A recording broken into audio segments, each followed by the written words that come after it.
Sorry for the late start. We do aim to start promptly as far as possible. So welcome everybody to Temple Bar Trust. And this is the home of Temple Bar London, the educational charity, and the home of the Worshipful Company of Chartered Architects. It's the most recently completed, well, not in the sense of Christopher Wren was responsible for the building, but the makeover was the last summer. So what we have created is the newest and the smallest of the city's livery hall, and it's already been dubbed St Paul's Speakeasy by Lorenzo Botti, who was who's partner of Big London, who was one of our first speakers in October.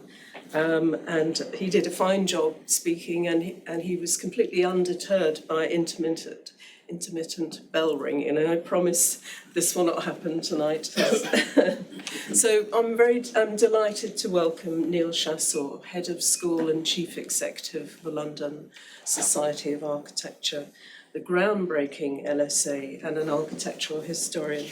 So LSA was established 9 years ago as an architectural school and a charity. And at the time, when friends of mine, Deborah Saunt and James Soane, both architects, who were founding co-directors with Will Hunter, told me about it, I must admit I was giving lectures and meeting students in far-flung international architectural schools that all seemed to be located in greenfield sites, which was very, very different geographical and cultural context to LSA, which was intentionally embedded in a very distributed way all around the city. Will Hunter wrote at the time, "A new school for a new century, fairer, more accessible, wedded to collaboration, responding in a much more agile way than its counterparts to political, social and environmental challenges, and asserting a very strong connection between academia and practice." And also the first UK School of Architecture to formally adopt the United Nations Sustainable Development Goals as a formal reference. So in 2001, Will Hunter passed the baton. 2020, Will took up his Loeb Fellowship at Harvard and passed the leadership baton on to Neal, and the rest is history and strategic next steps. And so this is what you're going to hear about now, along with some insights about Neal's incredible book, Designs on Democracy, that he promises to enlighten us about. So with no further ado, over to Neal. Thank you. Thank you. Thanks very much.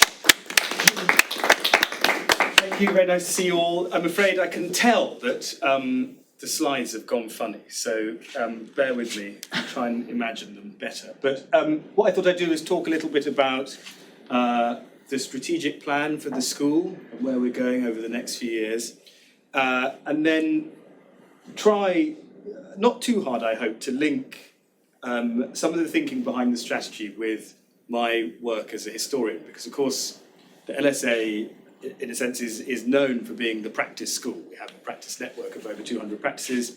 We're very much oriented towards practice and industry, and therefore it may seem, and certainly may have seemed, an unusual choice to appoint a historian who's not an architect to run that school. But I hope you'll see that there are some connections between them. So just for those that don't know anything about us, we are a school, as Lucy says. We were established in 2013. We launched our Part 2, which is now an MArch in Designing Architecture, in 2015, where the school was very much set up to unite the best of academia, of kind of research and intellectual thinking with the realities of contemporary practice, and indeed a kind of future-facing critical practice. You can see the slides have already gone. We are very much about demanding an architecture that serves humanity and the planet. We like to foster intimacy and learning through collaboration. And we like to explore the city's campus. This is a nice image of the hall of the Art Workers Guild on Queen Square, with students, a couple of whom are here, undertaking crafts with Brothers of the Art Workers Guild back in October. But I'll just talk to you a little bit about the strategy for the school and set out some of the context and analysis behind it. Obviously, we are now 5.5 years, nearly 6 years, from the tragedy of the fire at Grenfell, and as we all know, this has had kind of profound implications for how we view professionalism, and I feel that architectural education, in many senses, has not really reckoned with that tragedy or responded to it in a particularly thoughtful way. Both the kind of, I suppose, technical failures, but also the way in which, I suppose, the fire at Grenfell kind of seared in our memories a kind of gross inequity in the city. Brexit, I think also is a kind of important contextual frame for where we're going, both about how we engage internationally. It has opened up, obviously, questions about the nature of qualification. So it sort of links in, I think, with the questions opened up around competence post-Grenfell. This is a bad joke about augurs, really to connect to the augur review, and certainly at the time I was putting together the strategy, what was still emerging government policy around further education, higher education and technical skills.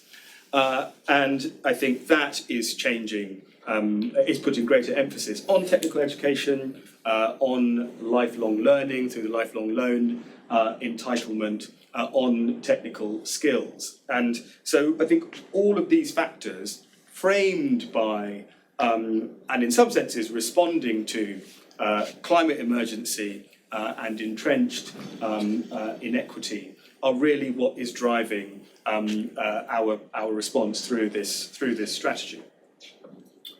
And then, of course, more recently, the ARB has thrown into question the, as it were, 1958 Oxford Conference settlement that still kind of, I suppose, sets the tone for architectural education and its basic tripartite structure.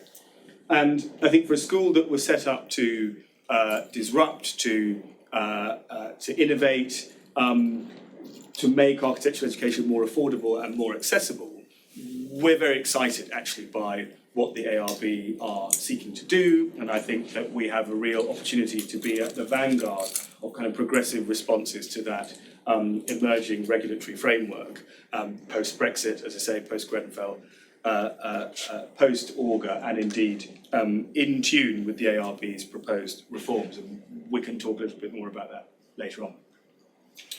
Just kind of repeat, I suppose, the founding vision of the school, which is that people living in cities should experience more fulfilled and more sustainable lives, and that our school educates future leaders to design innovations that contribute to this change. My feeling is that that vision endures. The climate emergency, the tragedy of the fire at Grenfell, ever stronger demands for social justice, society and community need responsive forms of built environment practice to foster a new generation who will design, develop and build more equitable and more ecologically flourishing environments. And so to fulfil our vision, I think we must act with increasing urgency. And that's one of the things I do find exciting, sometimes quite scary about just the brief history of the LSA.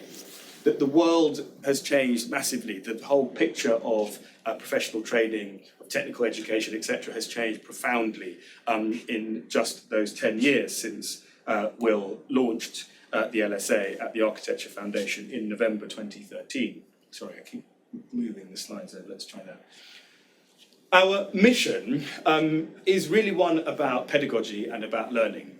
We want to develop a framework for practice-oriented, career-long learning, innovatively delivered in both physical and virtual studio spaces. We want to take advantage of this new regulatory landscape and create radically more affordable and accessible routes to practice in built environment disciplines.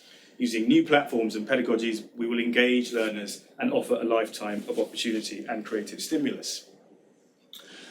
I'm also quite interested in, I suppose, three kind of driving intellectual ideals, which are, I think, a way of trying to respond with a degree of radicalism to the great challenges that we that we currently face. The first is, I suppose, is an aspiration to cultivate what one might call a built environment fellowship. That, I think, is about fostering mutual respect and understanding across the design and construction teams across the wider built environment sector, but also about establishing a common educational framework. I think that one of the great lessons of the Hackett Review around the kind of need for a systemic rethink of the industry itself, an echo, as we all know, of Egan and Latham's injunctions in the 90s, has not really been taken hugely seriously, I think. There are, of course, exceptions, but I think the LSA has an opportunity to give this more meaning. The second is around what I call meaningful municipalism. I think perhaps for my generation and our students, the state, in many regards, has failed us and our aspirations, and I suppose I'm therefore much more interested in our civic agency and in kind of new or revived forms of kind of socio-political formation that I think could allow us to make a real difference in the world. And I'll speak a little bit more about how that's manifesting in our programme shortly. And then to test, I suppose, to explore what decoloniality might mean for architecture and the built environment, to devise programmes and learning experiences that support the decarbonisation of architectural design and construction, and to also ask what destandardisation might mean, which does not mean to remove standards, dissolve them in some crude way, but simply, I suppose, to test some of the assumptions behind the kind of move to standardisation as part of a kind of wider project of modernity, modernisation, and modernism. And again, we can. These are deliberately kind of contested and contestable phrases, but I think that they could be quite powerful provocations, and are proving to be already within the programme that we offer at the school. And then I suppose also thinking about this kind of re-emphasis of competence, defined as knowledge, skills, experience and behaviours, and coming up with a kind of excellence framework that maps onto that, with design underpinning absolutely everything that we do. So knowledge informed by research, innovative training to deliver skills, to foster inter-practice and inter-practitioner collaboration, to broaden the experience of our students and of our learners, and to have ethics at the heart of what we do to impart good and progressive behaviours through design and construction. The ARB, as I mentioned, have thrown into question the familiar tripartite structure of architectural education.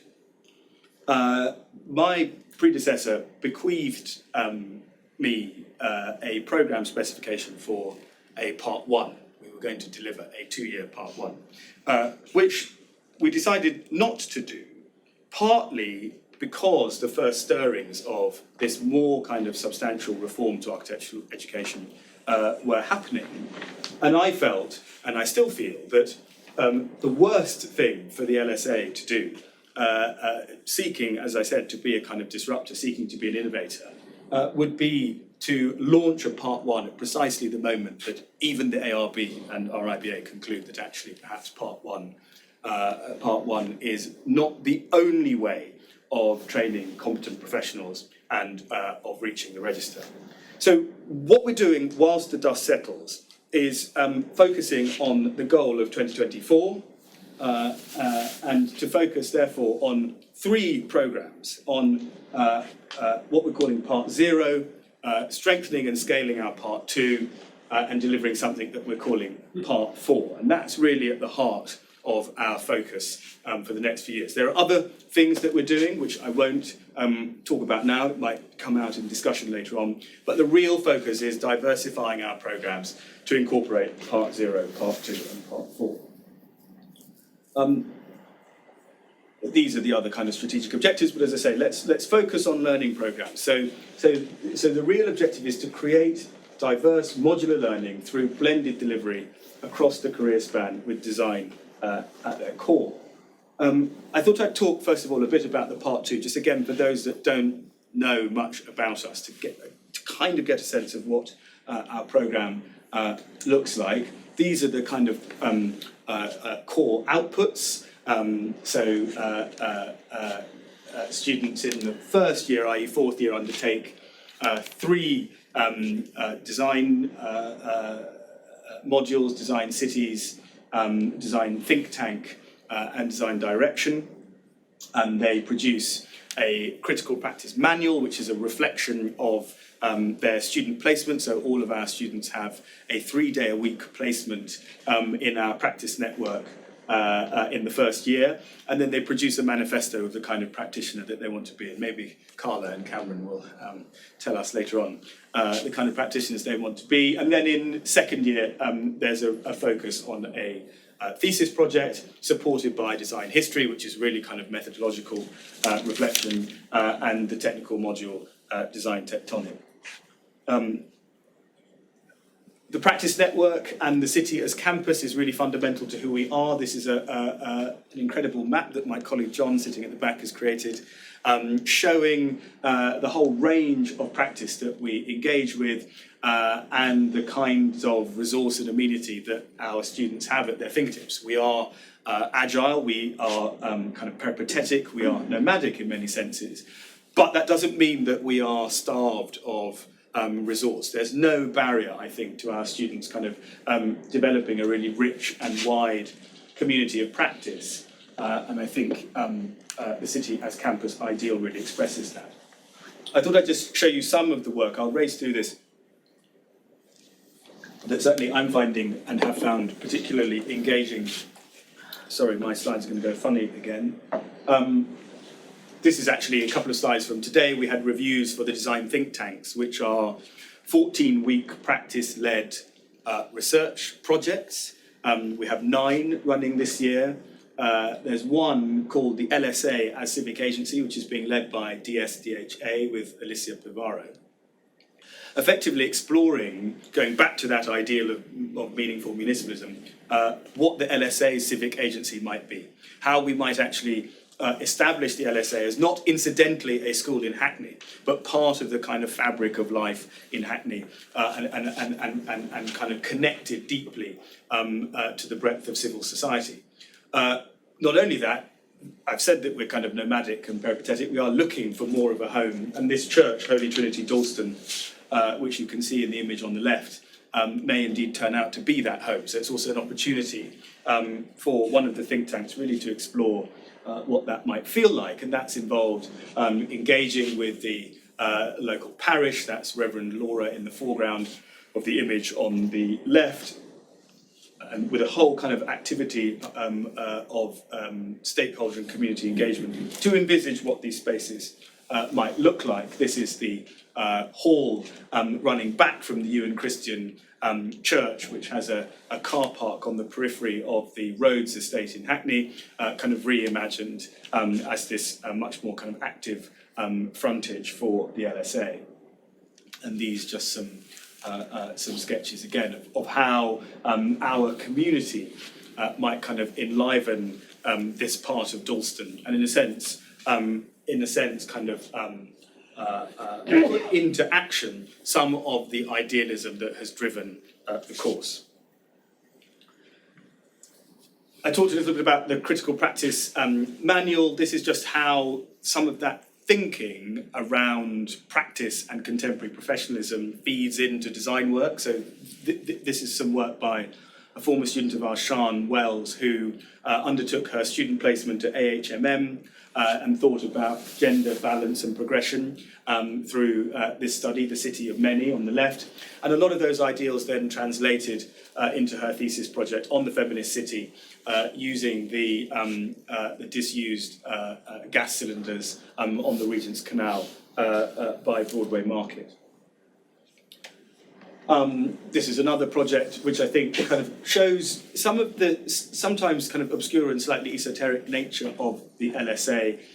This by another student who left last year, Cameron Angus, kind of developing key worker housing around St George in the East, and I think kind of great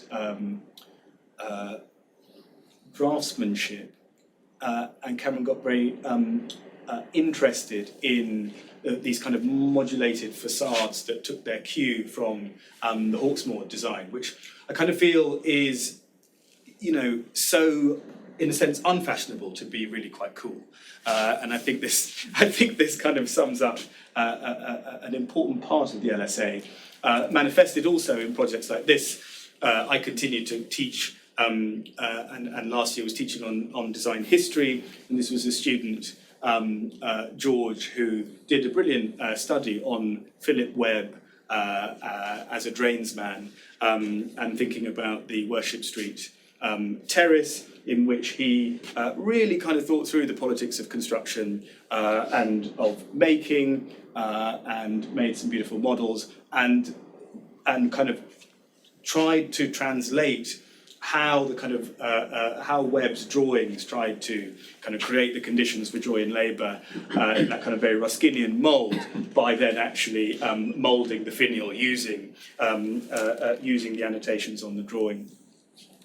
Or Sam Pywell, who was thinking very hard about civic space and did these quite nice townscape studies of Charles Holloway James and Stephen Rowland Pearce's City Hall for Norwich, opened in 1938, thinking about different ways of kind of codifying architectural knowledge and planning, or Aaron Shan, who was thinking about decoloniality in relation to Basil Champney's Indian Institute in Oxford.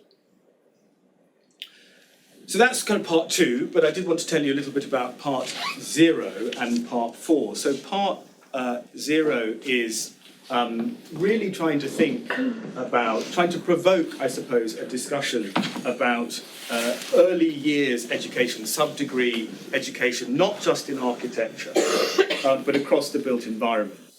I think that thinking beyond the confines of a single discipline, and as I say, trying to establish a common educational framework is really what we need. I think it's a way of bringing together practice, clients and local authorities. It could help us to provide a framework for practice to fulfil social value, EDI, ESG requirements through various procurement processes. I think these are still kind of often too loosely defined, and respond to young people's built environment learning needs and indeed the green skills shortage. So what we're doing is creating 3 programs. We've just launched a Saturday Club as part of the National Saturday Club with the RIBA and Hackney and Islington councils. That's aimed at 13 to 16-year-olds. We've just won some funding from the Foundation for Future London to develop an extended project qualification programme in the built environment. So the EPQ effectively counts for half an A-level in UCAS money. And we're working with Muradian Studio and Drawing Matter on that, with a little bit of support from Homegrown Plus. And then we're working with Ryder Architecture from the Northeast on rolling out their programme Plan B, which is a level 4, level 5 apprenticeship, again, which provides carousel industry placements across the built environment sector to roll that programme out in London. And the Saturday Club, as I say, launched a couple of weeks ago. It's called Unbuilding, Design, Space and City Making. So it's got ideas around circular economy and retrofit absolutely at its heart, as will all our Part 0 interventions. What we're doing alongside that is, I suppose, a bigger bit of work on advocacy. We want to launch, I hope, formally in April, a commission that will look into 3 things. First of all, what the kind of desired pathways and career routes the underserved and underrepresented people that we all kind of purport to want to reach actually want. Secondly, to understand what the kind of economic, to understand in greater detail what the green skills shortage is in our sector, and to understand that, I think, with a degree of nuance in terms of kind of local industry and local economy, and then to understand how we can leverage social value, EDI, contributions through public procurement processes to provide a kind of financial underpinning for these programmes so that they are scalable and sustainable.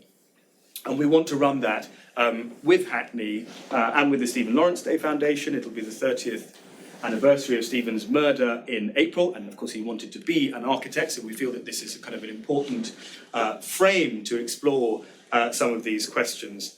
So that the programmes that we build, again, can be replicable and can be scalable. And I'm happy to talk more about that later on. And then this thing that we're calling Part 4, which is really about creating modular learning experiences for professional practice. So, I suppose at its simplest level, it's a kind of intervention into the CPD market, which we all know is flawed in all sorts of ways and doesn't always deliver what it should, and also to respond to the new competency frameworks. We think that we can deliver really kind of innovative quality learning experiences that have design at their heart and build even greater reciprocity with the practice network, which has been so fundamental to the early successes of the school.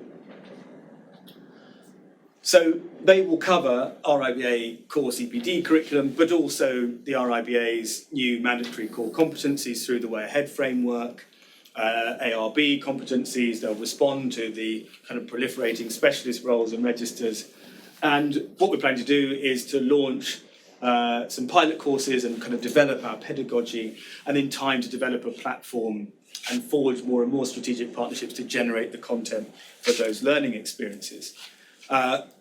This is, I suppose, a kind of insight into what we're trying to create.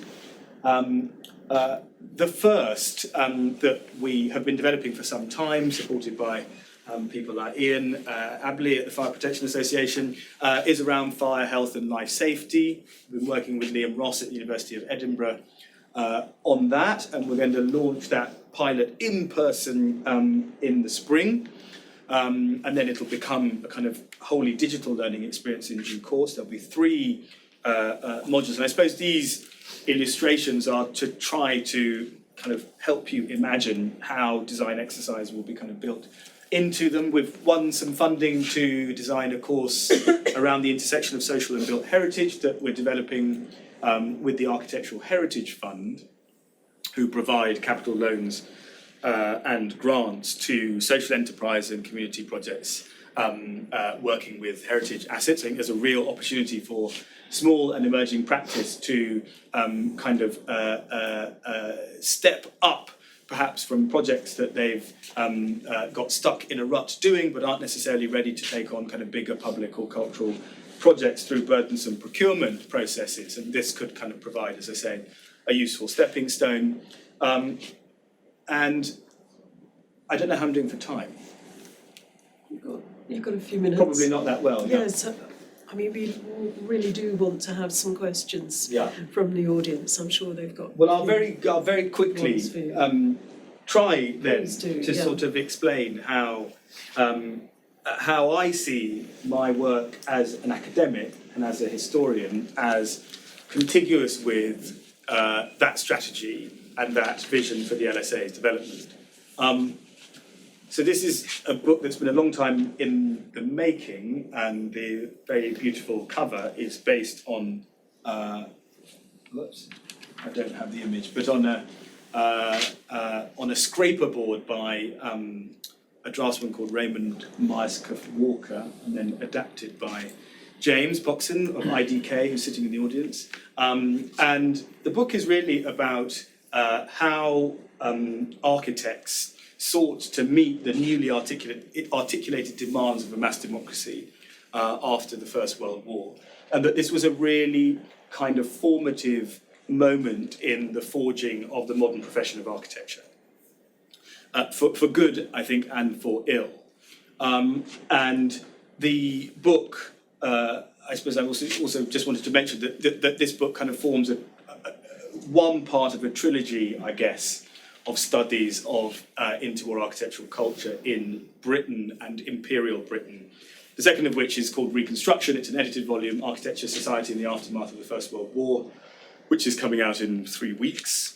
And the second, which is a new history of 66 Portland Place for the RIBA, which remains unwritten.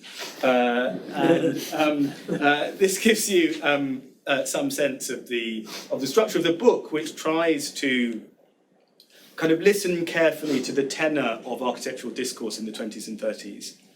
So these are all words: propaganda, slump, machinecraft, vigilance, and manners, which all will have meant something to contemporaries in the 20s and 30s, but don't necessarily seem particularly architectural, perhaps to our minds. And so propaganda is very much, focuses very much on the British Empire exhibition at Wembley between 1924 and 1926, but is really about how architecture and architects start to grapple with the whole kind of language of publicity. How did they advertise their services effectively to this mass democracy?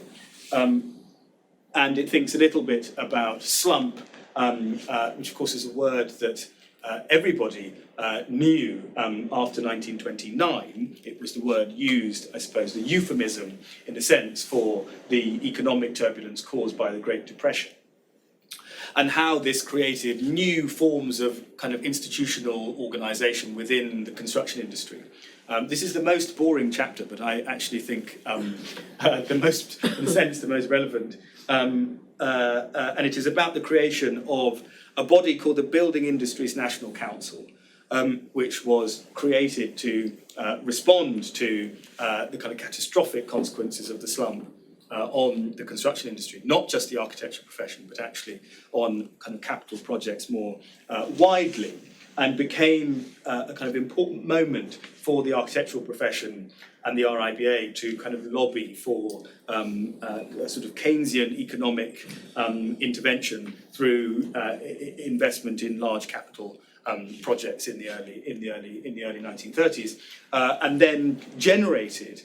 It was all kind of conceived through public relations and birthed the public relations function at the RIBA in 1933, which then segues onto the chapter Machinecraft, which is, I suppose, trying to offer a new reading of 66 Portland Place and the kind of forging of the institutional machinery which governed professional practice at this time.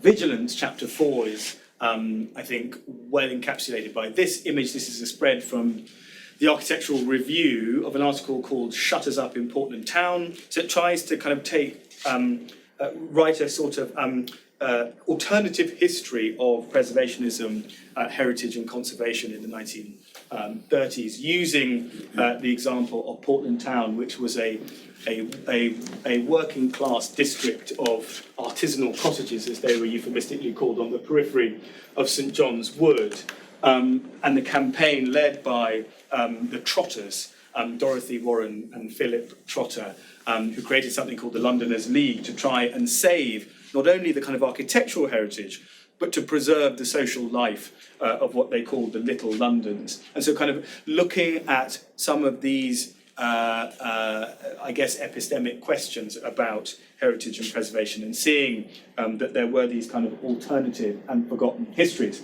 The campaign to save Portland Town was also weirdly involved early action by the Communist Party, and Ralph Parker, who wrote this article in the AR, was a member of the Communist Party. These are some of those artisanal cottages, and this Townsend Court on the right, showing the sort of thing, the over-flatting, as it was described, that was replacing them. And these, some of the photographs taken by the documentary photographer Margaret Monk, which were used to illustrate that piece in the Architectural Review. And I think they're just brilliant photographs, which is why I've included them. Chapter 5, Manners, is really a history of early low-rise, high-density housing, in particular looking at this very strange Welsh architect, planner and critic Tristan Edwards, who I've written a lot about, these images from his book Good and Bad Manners in Architecture, published in 1924. The sort of extremes, I suppose, against which he was reacting, villadom on the right and a kind of Corbusian ideal on the left. And the chapter is really about his campaigning vehicle, launched in 1933, called 100 New Towns for Britain, sort of anti-ribbon development, pro-compact new towns, and this just showing how these could be applied to different topographies, and this showing these kind of strange neo-regency forms. I can talk more about this later on if it is of interest. He had worked for Raymond Unwin in the housing division of the Ministry of Health and was very much against the early housing standards under Tudor Waters and the 1919 Housing Act, believing that they needed a much more kind of robust evidence base. So this chart is trying to show the kind of hours of sunlight in broad and in narrow streets, showing that depending on the orientation of the street, you could actually vary the width and therefore gain greater densities than the slightly ham-fisted and crude rules, I suppose, that Unwin set of 12 dwellings to an acre, certain numbers of dwellings on a terrace, 70 feet between fronts and backs of houses. And then the final chapter, and then I'll shut up, is about, it's called The Architectural Mind, and it explores really, I suppose, the role of the architect planner in the reshaping of central London, and how, in particular, Waterloo Bridge, Charing Cross Bridge, and the area that we now know as the South Bank became this kind of intensely contested space, and opens up, therefore, all sorts of questions about what architects thought they were doing. It promoted this extraordinary, I guess, and quite frenetic debate amongst the public and professionals. And so I talk a little bit about that, and again, just some amazing images. The top image showing Herbert Morrison, who was then leader of the Labour-run London County Council, prizing off the first blocks of John Rennie's Old Waterloo Bridge in 1934. The bridge had been sinking effectively, its balustrading wobbling, as you can see in this image on the left, and then it was unbuilt, stone by stone and brick by brick, and these kind of relics of the bridge scattered actually throughout the country and throughout the empire. I just think these are extraordinary. And then, of course, Giles Gilbert Scott's first proposals of a pylon design for a new Waterloo Bridge, and the bridge that we now know and some people love. And then Charing Cross, hated, having been sort of fetishised, I suppose, by Monet and the kind of impressionist view of London, absolutely hated by the architectural profession, and in particular by the London Society. The radical politician John Burns described John Hawkshaw's Hungerford Railway Bridge as that ugly red oxide behemoth which sprawls from south to north. And so all kinds of proposals to replace it, this by the ecclesiastical architect W.D. Carrow, proposing a new memorial station, Wipers, in honour of, to commemorate Ypres, answering Waterloo Station, so removing Charing Cross from the north and creating a new major terminus. This is from 1917. Lutyens in the late 1920s coming up with these proposals, and various other ideas abounded.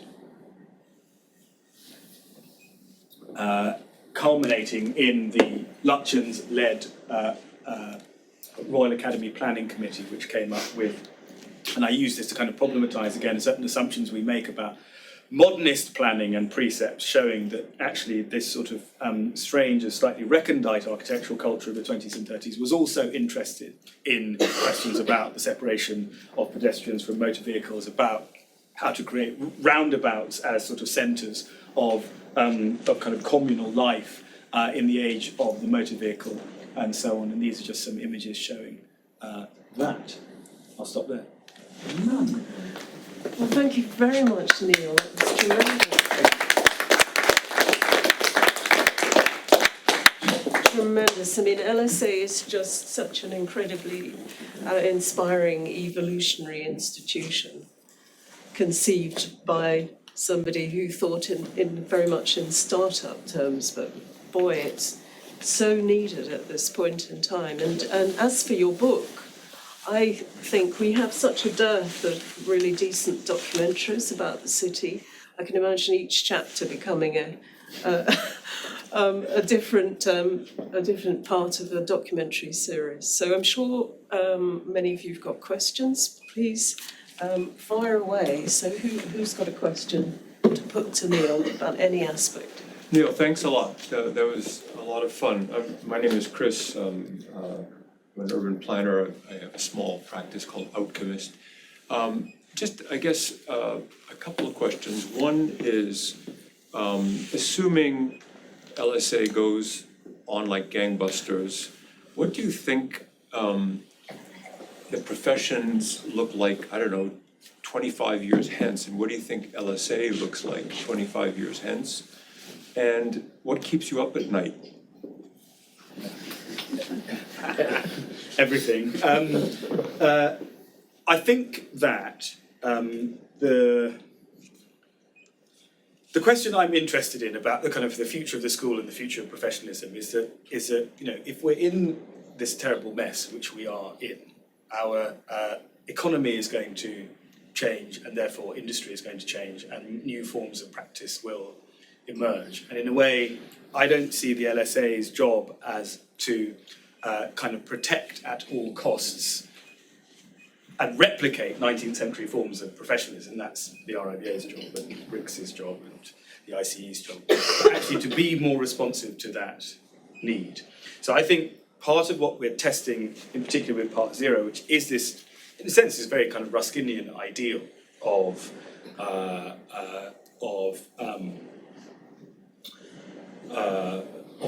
building, I suppose, and of making, as well as design, and establishing this common educational framework are ways in which we can be more responsive to need. So my view is, if we have this huge housing stock to retrofit within a decade, and Retrofit Academy say that it's their strategic ambition to train 200,000 competent retrofitters by the end of the decade in order to do that job. The LSA is exactly the sort of institution that should respond to that need. We should be producing people who can understand design in the richest sense of the word at a number of scales, but also get on and deliver for communities and the public. So I don't know exactly where things are going, as it were, but I think what I'm trying to do is make the LSA more responsive to the picture as it emerges. The thing I'm quite disappointed about in terms of the ARB's proposed reforms is that they are myopic, that actually the brave thing to do would have been to work, I think, with other statutory registrars and professional bodies to think about what this sort of common educational framework might be to build capacity and green skills within the sector. And the fact that it's being done piecemeal, again, is troubling to me. So again, I would like the LSA to play a role in broadening out the conversation. I think, obviously the EDGE debates do amazing work, and a lot of what I'm saying in a sense is building off that kind of future of professionalism report itself, now 10 years old, I think, or 8 years old, and for us to play our role in that. What keeps me up at night is the book that I need to finish, and the fact that I've got regulators constantly visiting the school to check we're doing what we say we do. But yeah, that's about it. Do you mind briefly outlining what the ARB is thinking? I don't know what. Yes, the ARB, in sum, will probably stop accrediting Part 1 and will become much more interested in creating basically alternative routes to the register, which is what, the LSA was founded as a think tank called Alternative Routes for Architecture. So, we're delighted to have influenced the ARB so heavily. But that's basically it. So that tripartite, you won't need to undertake part 1, 2 and 3 to join the register. Essentially, as long as you can demonstrate the fundamental competencies to join the register, you will be able to. So their kind of purview will start at level 7, i.e. at part 2. And so it will potentially disrupt the market for higher education in architecture. Does that sort of make sense? I'm surprised, therefore, that you sound critical of it. No, I'm hugely for it. Right. Because what it means is that rather than devise a part 1 in architecture, we can think about, as I say, affordable and accessible routes that are also industry rooted at level 6, i.e. undergraduate level. And if you want to become an architect, if you have an incredible spatial and visual imagination and all the things you need to be an architect, we'll support you down that route. But actually, if you want to go more into construction or planning or urban design or whatever, that level 6 sort of foundational program will allow you to do that. That's the idea. I haven't got there yet. Yeah, I have a question. So, obviously you do a lot of outreach work with your Part Zero, and you make the education more accessible and affordable. That's great. But how do you measure your success when your students finish? Are you looking in which sort of professions they are going, and how much, percentage sort of genders? We all know at the ARB register, 27% only women who at the end end up in architecture, and it's 72 are men. So it's this huge disparity, which is a problem because we see it in our spaces that they are not inclusive and equal.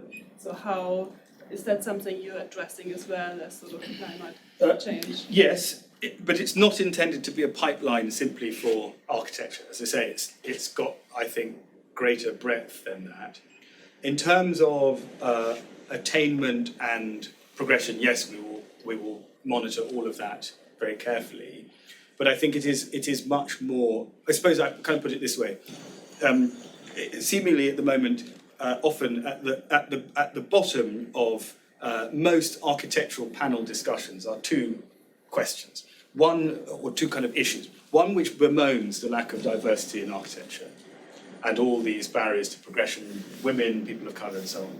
The other which bemoans the obsolescence of the role of the architect, and we've lost all our power. So my provocation is, I'm not really interested in kind of helping the architectural profession diversify whilst it itself claims to be dying.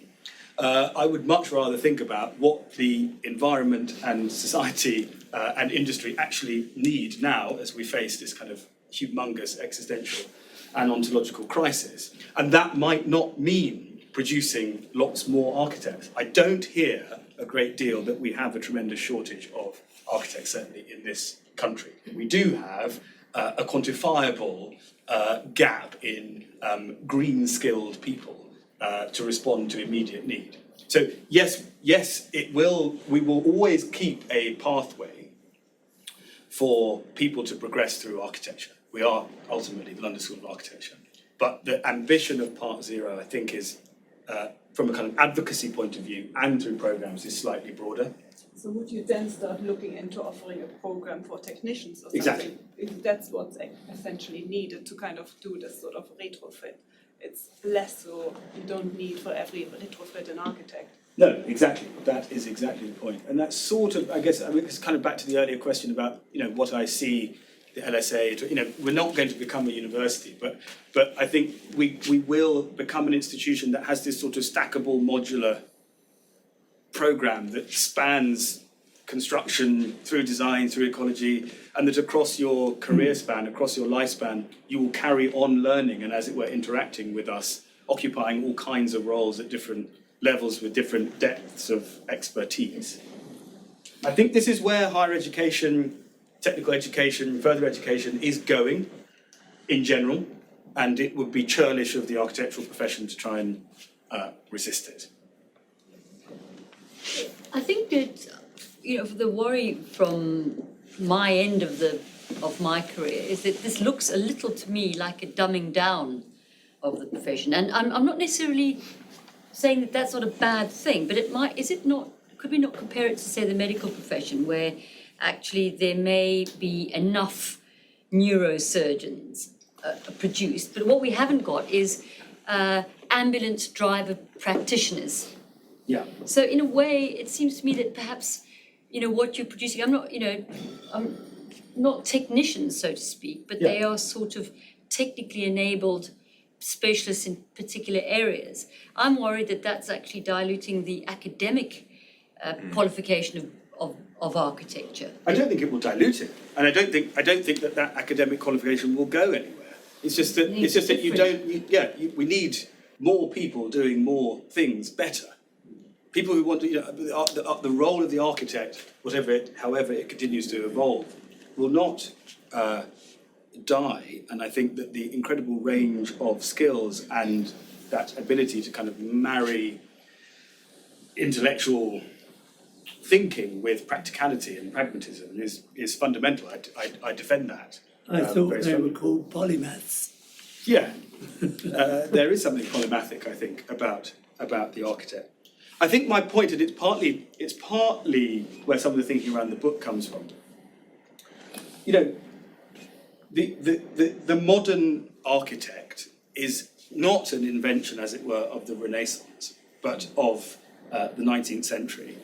Both the kind of wider sociological phenomenon of professionalism, but also the particular role of the architect as an arbiter of a contract. And I just think that the question, I suppose, I'm trying to open up is, we're at a very different moment, potentially a very different economy. And we need to explore and respond, rather than be kind of blindly protectionist about those forms of professionalism. That absolutely does not mean a dumbing down. I hope students will agree with me, I'm not about dumbing down at all. Very, very, very much the opposite. I mean, that's obviously very refreshing, but should the name not possibly be the London School of Building, or the London School of which I think is a great idea. I'm not. Letherby is a great idol of mine, and this is exactly what he was doing with the Central School of the Arts and Crafts, or the Brixton School of Building. This is not an entirely. I am a historian. This is not new thinking. This is quite radical old thinking, which I think never, if it had a kind of moment of flourishing, it lost it, and I think we can re-energise it. Yes, there is something a bit Bauhausy, I suppose, about what I'm saying, and maybe we will be the London School.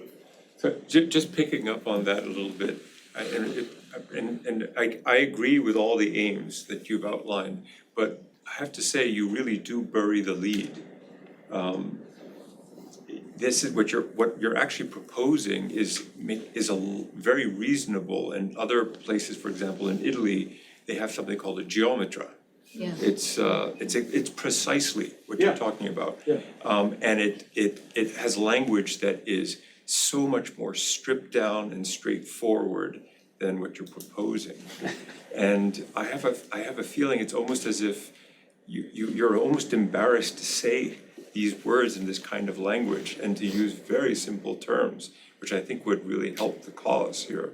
The other thing is that, to me, the real root of architecture is not so much an idea about who holds contracts, but the idea of a professional is very precise. Actually, it's an individual who values a client's interest above his or her own, and the public interest above both. I think that's the high idealism. Yeah, I think that the sociological. So you have to define the client's interest and the public interest, and this is very internalized. I think professionalism is often driven by self-interest. So I would disagree with you. I think that professionalism is about the rent of expertise to the public in return for quasi or actual monopolistic privilege. That's one reading of professionalism, not architectural professionalism as a broad phenomenon of the 19th century. But I disagree. As for the way I'm describing it, I suppose I'm talking to an audience and having a conversation. You know, the language will evolve. These are ideas, as it were, that we're developing, that we're testing through actual programs, which so far have been completely intelligible to the people who participate. Actually, when I look at your book, like Design on Democracy, I don't kind of link it up with your architectural school, sort of. It may not necessarily be, because that might be your own interest which you pursued in your book, but the public interest, I do not see it in the education. I think it's much needed. Every little project is part of a wider context, so it must have the public interest at its heart. And I think looking at the map with all the architectural practice, our profession, the architecture, is much broader. Essentially, the built environment is not just working in private practice is the one option. There are many more roles. And I think if you want to diversify, make it more accessible, you must offer a more diverse profession as well. It's not just one way being able to work, being employed in an architectural practice. I know, I think that's what I've been saying. I haven't seen it on the map. No, that's the map of the practice network that currently exists to support the part 2. So that's very much where we've come from.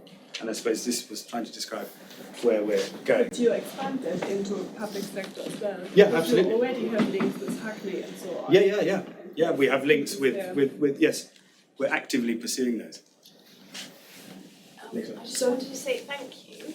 I think we've got time for one more question because there is this very lovely thing of drinks that we. I was going to say thank you, Neil. And So- also this image is. And then you can speak directly with Neil.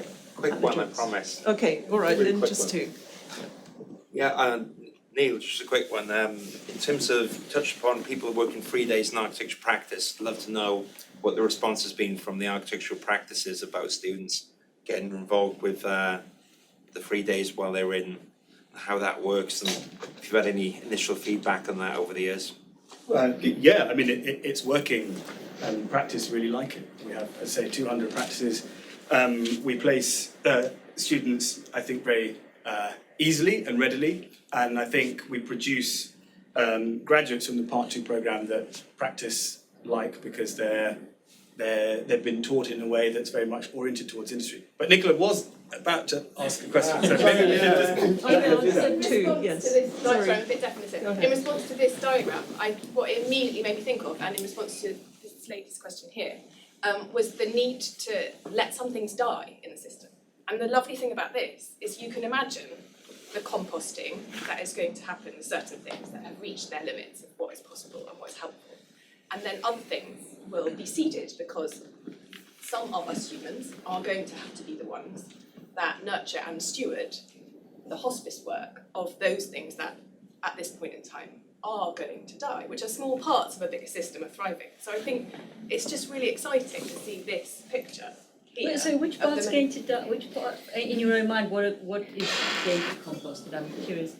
I think there just are many parts of things that have come to their limits, and the idea of Like, I'm genuinely trying to understand, is it architectural practices that are coming to I'm an end? talking about the nature of human interaction of constructing things on the planet, Okay. and then how we collectively, probably in philosophies of ecological thinking, of us sitting within a biosphere of balance, about natural processes that thrive. So if you take a rainforest, even UK rainforest, for example, Guy Shrubsole has a great book at the moment about UK rainforests, that many things on the woodland floor decompost, which previously were alive and thriving, and from that, the most incredible mycelium pops up and grows, which then feeds other parts of the ecosystem. So in order that we continue, as humans and plants, to keep perpetuating forward, some things are going to reach their life limit. And that's okay, we don't have to be scared of that. And I think that's something as architecture professionals, often we're so keen to determine and make everything there forever, that we're really not very okay with things coming to the end of their life.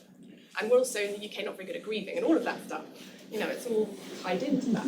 And I think it's really nice to see these pockets, these tiny parts, and that many parts make the whole, and they don't all activate all of the time, but they work in systems of rest and care, and then it's really hopeful. It's very nice. Thank you. Thank you, and it's just a deeply hopeful endeavour. And I hope in answer to this woman's question that it is actually wedded to a kind of regenerative urbanism, regenerative planet, we're working within planetary boundaries, kind of the donut economics of Kate Rayworth and so on. But I think it's just been such a thought-provoking presentation, Neal. We've got a lot to think about, and you managed to fit it all into a very short period of time. I'm sorry we've got no more time for questions, but we have now our drinks reception upstairs, where everyone is very free to ask Neal further questions. Yeah.